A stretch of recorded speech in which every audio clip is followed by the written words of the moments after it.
Frugal, Yakima Gold, Nougat, and Centennial. We're talking hops, the little flowers that give beer its distinctive qualities. And here on Behind the Taps, we're going behind the crops, as it were, to talk about hops. And to help us do that, we're joined by Stephen Kittredge. He's known as the Hoppy Farmer. Thanks for doing this. We're really a pleasure to be out here on this beautiful surroundings.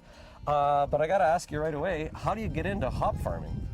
Well, I just was interested in drinking beer. A good reason? Yeah. A good reason? And then I had the land, I've got the water, and I thought, hey, perfect combination. And what's the space we're talking about here? How much hop acreage do you have? Well, I have about 6.5 acres right now, and I'm hoping to expand to 10 this year. And then I have 30 more acres. If it works out well, I'll keep expanding. When did you get started? I did a small, tiny plot about 3 years ago, and then last year I planted a whole bunch more. And so it's my third year for the first little bit, and then these other ones are second years. So. What kind of hops do you have here? I mean, we want to know more about the history and the background of hops in southwestern Ontario, especially. But what have you got here that is the qualities of the hops you have? Well, I have American hops, I have British hops, and I have continental hops. So I'm really experimenting. That's really what these plots are about. I have like about 24 varieties, and I'll see which ones really take, and then from there. And also the beer industry is super experimental right now. So, maybe they'll like some variety, and then I'll plot more land for that. So they can actually come to you and say, hey, Hoppy Farmer, we'd like something that has this kind of quality. What can you grow for us? And you'll take it from there? Yeah, well, what I hope is that they, I'll have samples, they can test it, and then they'll say, oh, I really like that. And then, I want a contract for 5 acres or 4 acres or something like that. Give us a little bit of the botanical background of hops. They're a flower.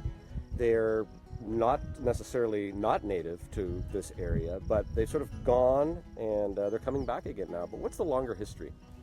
Well, it's related to the marijuana plant, and so it's kind of like a weed, and it's very resilient, under those conditions. We used to grow a lot of hops in Canada and in Ontario, and then after the 40s, it just died down, and they were planting them way too close.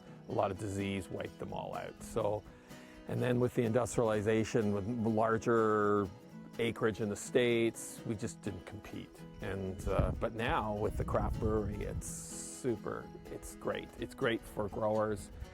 There's a whole surge of people getting into it, and it's going to be great for craft brew.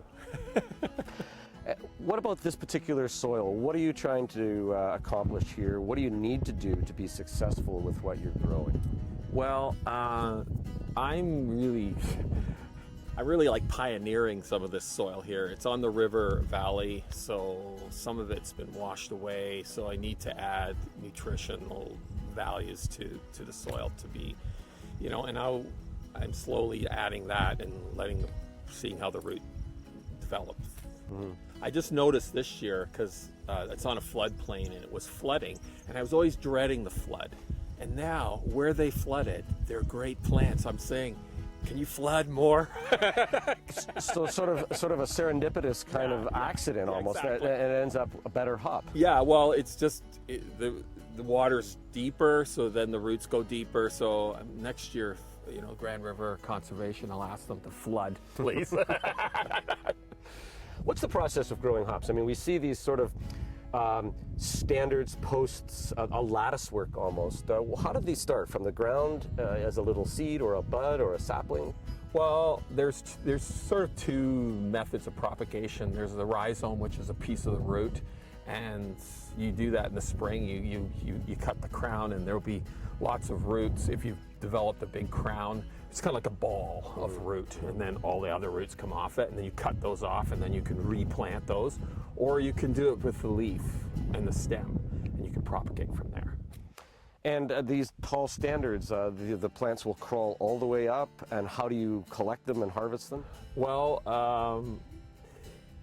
I have a harvester. It's a mobile one. It's a small scale mobile one, and I will try to get as close to whatever we're harvesting that time, and then once we get them all the cones off, and that's what they're called. Cones, right. And then we will dry them and bale them, and then don't have a pelletizer, so I will contract that out to somebody else. So we've got this soil that you're building up here. I'd just like to ask you a little bit about the idea of terroir, that idea that there's sort of the flavors of the soil, the flavors of the climate, everything that's sort of around us, whether it's a high elevation, a low elevation, how much sun, how much plays into giving hops that kind of specialized flavors in terms of terroir? That will be what will determine over time an Ontario hop and varieties. As they develop in a certain area, then they will have a certain flavor. So, you know, you go to Prince Edward County, it'll be different than it will be here. And it's just like grapes. Can you give us a bigger picture of the industry itself in Ontario? How many others are there like you who are sort of, I guess, I don't want to call you an itinerant. I mean, you're just starting out, but you're sort of a novice, I guess, to the whole process. How many people are more fully ingrained in the whole process, and how many are sort of the rookies that are just starting out? How big is this industry? It's a very small, but a lot of people entering into it. There are some people that have been doing it probably close to 10 years, a little bit longer. They were the first wave, and they struggled through all that. A lot of those were organic, and there are still a lot of people that want to be organic, but more now it's local. That's what's important to the brewer. And so they noticed at the last conference that initially they were small segments, less than 2 acres. Mm-hmm. People were starting out. Now the average is 5 to 10. So it's growing. There's probably 90 plus growers now, and every year more and more people get into it. So it's just something that there's a great demand from the brewers, and I think it looks good for growing.